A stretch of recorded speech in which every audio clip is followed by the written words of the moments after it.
Over the years, many of our beloved soda flavors have disappeared from store shelves.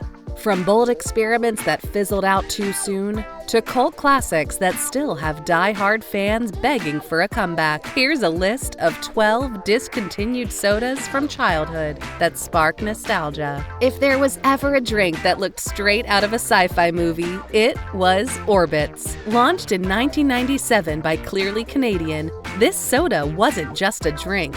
It was an experience. With tiny floating gelatin balls suspended in a clear liquid, it felt like a mix between a lava lamp and a bubble tea. The idea was to create a futuristic, gravity-defying drink that also doubled as a snack. The problem? Most people weren't sure how to feel about it. The gelatin spheres were weirdly chewy, the flavors were bizarre, and the drink's texture was just off. By 1998, Orbitz had vanished from shelves. Despite its short-lived run, this drink left a lasting impression, especially for those who dared to try it. Another soda that had a lot of fizz but caused even more controversy is Crystal Pepsi. In the early 90s, Pepsi decided to shake things up with Crystal Pepsi, a cola that looked like a bottle of water but still had that signature Pepsi flavor. It was part of the clear craze, a marketing trend that made people believe clear products were somehow healthier. For a while, Crystal Pepsi seemed like a hit. Commercials featured Van Halen's Right Now, giving it an edgy, rebellious vibe. People were intrigued, and at first, sales were strong. But once the novelty wore off, consumers started asking a simple question: why? It tasted just like regular Pepsi, but without the familiar caramel color, it just felt off. By 1994, Crystal Pepsi vanished from shelves, becoming one of the biggest marketing misfires of the decade. Pepsi has revived it a few times in limited runs, but nothing beats the nostalgia of seeing those sleek, see-through bottles lined up in vending machines. Of course, Crystal Pepsi wasn't the only soda that tried to reinvent itself. Up next, we have a drink that was both ahead of its time and a little too daring for the market. If you were a kid in the late 90s, you probably remember the loud, neon green explosion that was Surge. Launched by Coca-Cola in 1996 as an answer to Pepsi's Mountain Dew, Surge wasn't just a soda, it was an attitude. With its high caffeine content, bold citrus flavor, and an advertising campaign that practically screamed extreme sports, it was the drink of choice for anyone who wanted to live on the edge. Surge commercials showed kids crashing through walls, skateboarding off rooftops, and just generally causing chaos, all fueled by this high-energy drink. As a result, schools started banning it because of how wired students would get after chugging a bottle. But despite its cult following, Surge couldn't compete with the Dew, and by 2003, it was pulled from shelves. However, nostalgia is a powerful thing.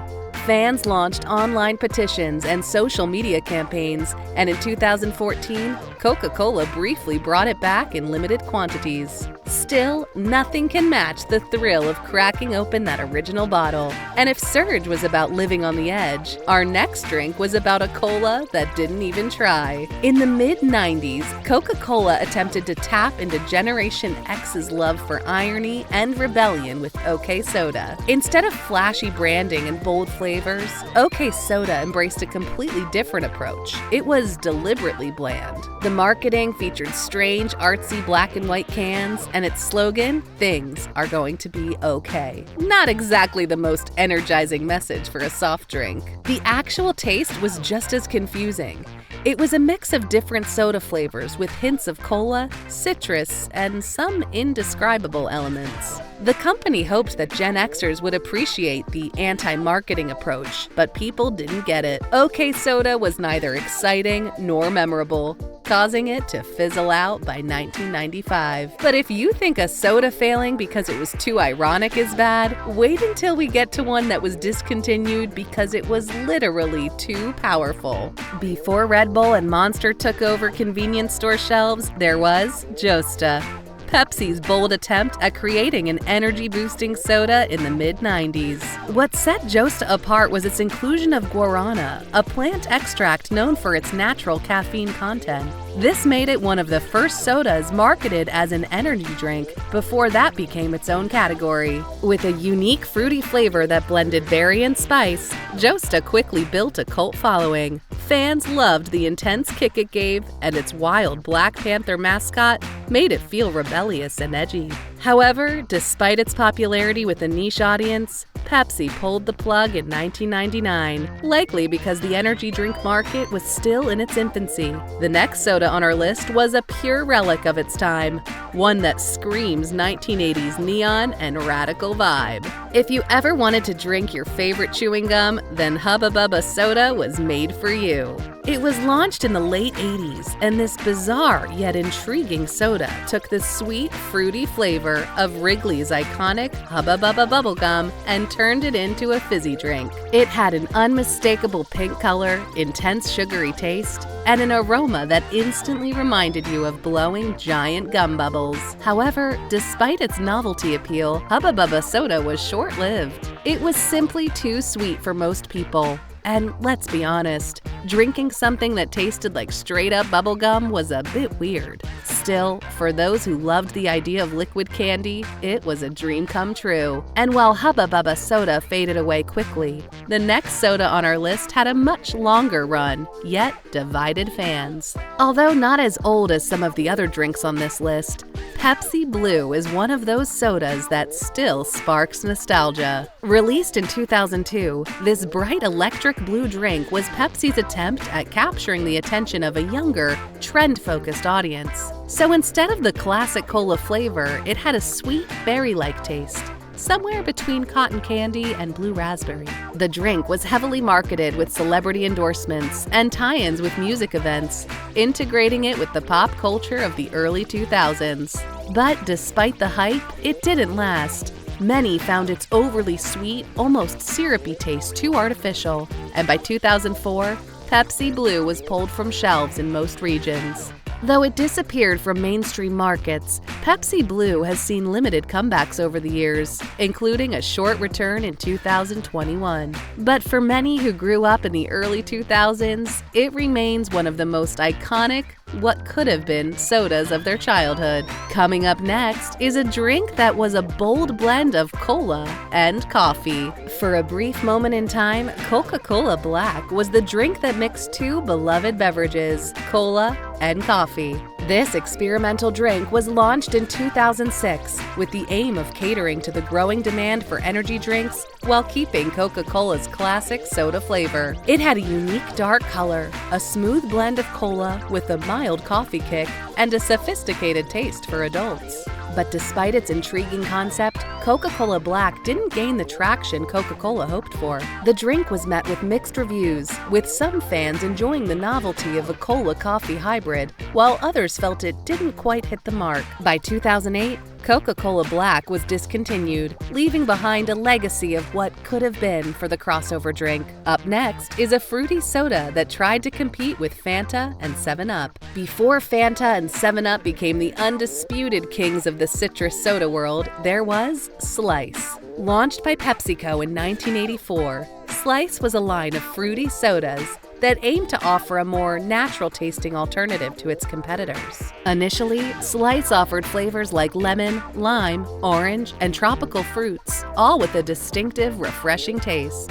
But unfortunately, Slice didn't stand a chance against the market dominance of other brands and struggled to maintain its place in the hearts of soda drinkers. By the early 2000s, it was phased out and replaced by PepsiCo's new offerings. However, despite its demise, Slice had a cult following, and its tropical flavors are still remembered fondly by fans today. Coming up next is a Ghostbuster drink we cannot forget quickly. If you were a kid in the 80s or 90s, you probably remembered Ecto-Cooler, a neon green citrus-flavored drink tied to the Ghostbusters franchise. The bright color, quirky taste, and connection to the beloved movie made it an instant hit. What's better than a drink that looks like slime and tastes like childhood fun? Even though Ecto-Cooler wasn't a soda in the traditional sense, it still found a place in the hearts of soda lovers. The drink was discontinued in 2001, but its popularity continued to echo through the years, leading to limited-time revivals in 2016.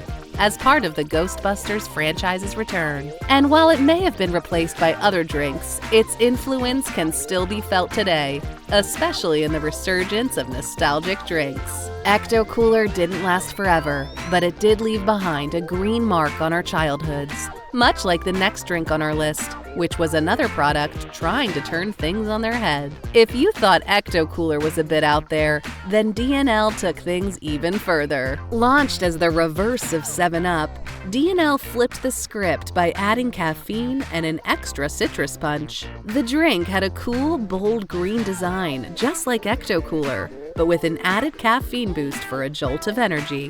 While the drink looked like it had the makings of something special, it didn't quite make it in the long run. By 2005, D&L was discontinued, and many fans were left wishing for more of its citrus-fueled caffeinated goodness. Though short-lived, it was a part of a trend where sodas were experimenting with new formulas to keep things fresh, just like how the next soda on our list tried to refresh its own formula. When Dr. Pepper decided to add a cherry twist to its iconic flavor with Red Fusion, the soda world went a little wild. Launched in 2002, this version combined the brand's signature 23 flavors with a bold cherry twist. It wasn't just any cherry soda. It had the classic Dr. Pepper taste with a cherry kick that made it stand out from the crowd. But just like D&L's failed experiment with a different twist on an old classic, Red Fusion couldn't hold on to its spot in the market for long. By 2004, it was discontinued, leaving behind a fan base who either loved or hated the cherry-powered version of Dr. Pepper. While some fans still wish it would make a return, it was replaced with newer flavors, and it's hard to deny that these fizzing experiments aren't always as successful as their more traditional counterparts. And there you have it, the sodas that once defined our childhood left their mark and faded into the fizzing abyss of nostalgia. Which of these old-school sodas do you remember drinking? Let us know in the comments below. And if this trip down memory lane brought back some feelings, don't forget to like, share, and hit that subscribe button for more nostalgic contents like this one. See you in the next video.